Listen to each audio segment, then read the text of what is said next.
Hi everyone. I recently saw a few questions about Lightmix and how we can actually use it or recreate it in post, especially when we have volumetrics in our scene. So I have decided to make this short video about that, and let's just dive into it. Here's my sample scene with basic shading and a simple animation just to keep things visually more interesting. I have also gone ahead and downloaded a free VFB sim, which I'll link down below if you want to go ahead and get it for yourself. The only other thing that I want to emphasize on are the render elements. It is a pretty standard list of the main ones that I know I will need later on in Fusion, and a few masking layers just for a good measure. Here are the render settings as well, with a few changes that I have made. Namely, setting up the render upfront to vray GPU, raising the noise threshold a bit, and also making sure that the denoiser is turned down and set to only generate render elements so that I can denoise the sequence afterwards however I want. Now let me load a single frame to the frame buffer so that I can show you the final render and the few tweaks I have made in Lightmix, which are going to serve just as a visual reference, nothing more than that.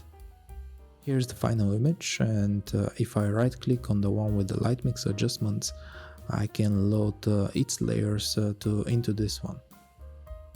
And that's pretty much it for the C4D part.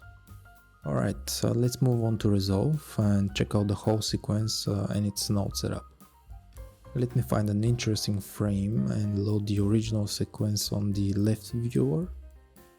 Now let's resize the UI a bit and take a broad overview of the node setup. Granted, initially it might seem a bit complicated, but bear with me and you'll see that it's actually quite simple.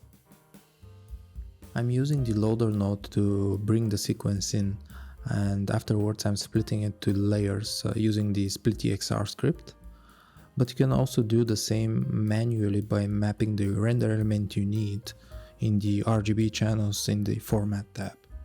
Alright, so let me explain the color coding of the nodes and what each group of colors actually does. First two orange colored columns are simply controlling the contribution of the right fill light. The first one of the columns removes that light and the smoke and then feeds that result to the next one, to the next column. Then the second column takes the same right fill light, subtracts the smoke from it so that the actual volumetrics gets subtracted from the light, and it adds it back to the flow. By doing this, now we have selective control over the light, and we can start introducing some color or intensity changes. Next two blue columns are doing the exact same thing, but for the key light. Now that we have isolated our lights, it's time to bring back the volumetrics. Since we have removed the contribution of that layer on the previous steps, now we simply need to add it back and connect it to a color corrector so that we can easily adjust it. Let's now turn on and off all color corrections and see how they impact the final look.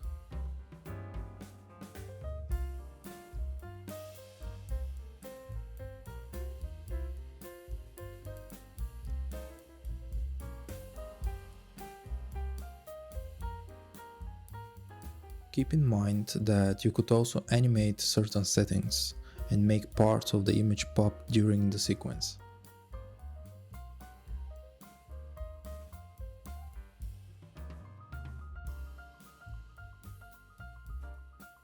Lastly, let's bring back our remaining render elements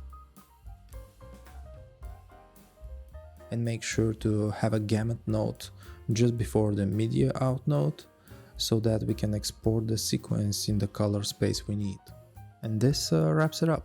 I hope you can see that this workflow is quite flexible and doesn't require that much of a setup once you actually have your sequences all rendered out. Let me know what you think about the workflow and if I messed up or simply forgot to go over something. and see you in the next one.